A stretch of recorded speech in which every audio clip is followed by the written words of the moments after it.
অনেক প্রতিভার অধিকারী রুবেল তার মেধা প্রজ্ঞা দিয়ে লাকসাম সিটি নিউজকে এগিয়ে নিয়ে যাচ্ছে। এগিয়ে যাওয়ার জন্য অনেক অনেক শুভকামনা রইল তার প্রতি। শুভকামনা লাকসাম সিটি নিউজ, শুভকামনা রুবেল ভাই। আমি বলতে চাই যে একটি online portal Laksam city news জেগে উঠবে। শুভকামনা লাকসাম সিটি নিউজ।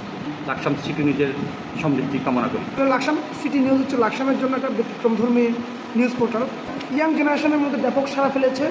আমি আশা করি লাকসামের এমন কিছু সংবাদ আছে যা জাতীয় পত্রিকা প্রকাশ করা যায় না, এই সমস্ত ঘটনাগুলো লাকসাম সিটি নিউজের মাধ্যমে যদি তুলে ধরা হয় তা লাকসামের জন্য উপকার হবে। লাকসাম সিটি নিউজের ভবিষ্যৎ উজ্জ্বল কামনা করি। আজকের এই বিশেষ দিনে লাকসাম সিটি নিউজের 12K সেলিব্রেশন উপলক্ষে আপনাকে আন্তরিক অভিনন্দন ও শুভেচ্ছা জানাচ্ছি। সত্য প্রকাশের নিরলস প্রচেষ্টা, এই স্লোগানকে সামনে রেখে লাকসাম সিটি নিউজ একটা অনলাইন পোর্টাল করে নিজেই আসলে এটার এত সুন্দর নিউজগুলো সংগ্রহ করে আবার সম্প্রচার করতে হচ্ছে। আমি নিজেও একটা অনলাইন চালাই, কিন্তু আমি এত দ্রুত 12,000 সাবস্ক্রাইব সংগ্রহ করতে পারিনি।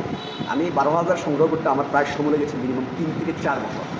আপনি যেটা করেছেন এটা আমি আই প্রাউড। আশা করি লাকসাম সিটি নিউজ তার এই ধারাবাহিকতা অব্যাহত রাখবে এবং লাকসাম সিটি নিউজের জন্য লাকসাম টিভির পক্ষ থেকে শুভকামনা রইল। লাকসাম প্রেস ক্লাবের তথ্য প্রযুক্তি বিষয়ক সম্পাদক গোলাম মাহমুদ সুবহানী ভাই, আপনাকে অসংখ্য ধন্যবাদ। আপনি এগিয়ে যান, আপনি তারুণ্যের অহংকার। আমার বিশ্বাস আপনি লাকসামে ভালো একটা কিছু করতে পারবেন। লাকসাম প্রেস ক্লাবের পক্ষ থেকে আমি মোহাম্মদ নাজমুল হাসান, সাহিত্য ও সাংস্কৃতিক সম্পাদক হিসেবে আপনাকে আন্তরিক ধন্যবাদ জানাই। লাকসাম সিটি নিউজের পুরো লাকসাম সিটির মঙ্গল কামনা করে আমি আমার বক্তব্য শেষ করছি। আসসালামু আলাইকুম রহমতুল্লাহ।